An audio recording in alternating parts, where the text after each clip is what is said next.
Welcome Malaika, and she will begin with our spiritual reflection, and then we'll get started with our Jum'ah prayers.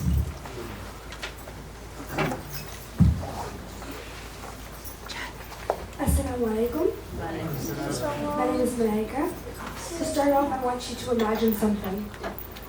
You're sitting at your desk, completely stressed out because your homework is due tomorrow. You're erasing the clock, trying to finish it before bedtime, when suddenly, the Maghrib adhan goes off. You pause, but your mind is still full of equations, essays, or whatever project you were working on. You rush to make wudu, you stand for salah, but during salah, your brain doesn't stop. This brings us to something really important, khushu'. You might be wondering, what even is khushu'? Right? Khushu' means stillness of the heart, peace of the mind, and your body. It means truly being there with your heart, your mind, and your full attention. So let's go back to our scenario. You're planning an excuse for your future.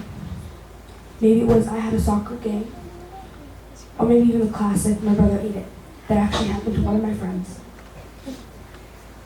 Can we spell out that problem, right? What would the problem be? We're not focusing, right? Our mind isn't there. Your heart isn't with Allah subhanahu wa ta'ala. Your salah is happening, but your focus is somewhere else. I know it's hard. Sometimes when we stand for prayer, our brain decides it's a perfect time to travel to another galaxy or replay every awkward moment from the day. It's okay, but I need to fix that. Here's something important to take note of though. Our salah doesn't necessarily get accepted without khushu'. But I'm using the word instead of necessarily. That means that some scholars actually believe that it is required, while others believe it is highly recommended and not required. Even the Prophet ﷺ taught us ways to protect our focus in salah. In one narration, he prayed in a garment with patterns, and later asked for it to be exchanged because it distracted him. If even the Prophet ﷺ made changes to protect his khushu', it shows how important and human it is for us to guard our concentration.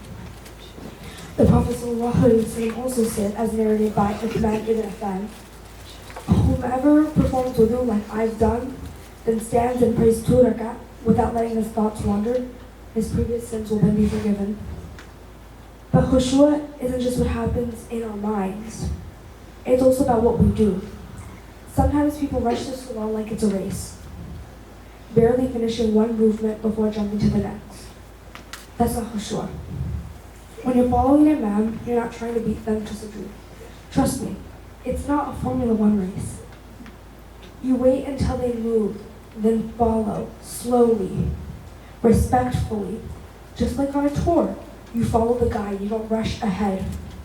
So how can we develop khushu'? Here are a few ways. The first thing is you want to disconnect from the dunya. Before salah, give yourself a few minutes to slow down, pause your homework, put away your devices, and clear your mind.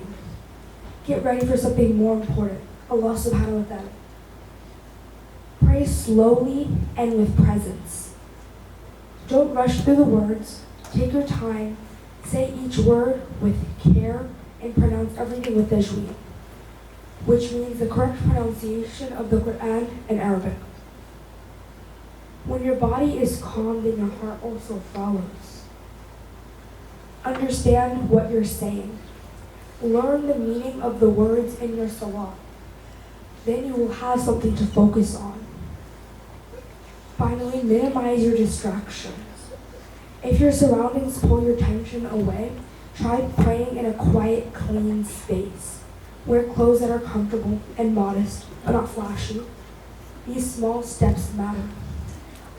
There's also one more thing I want you to remember.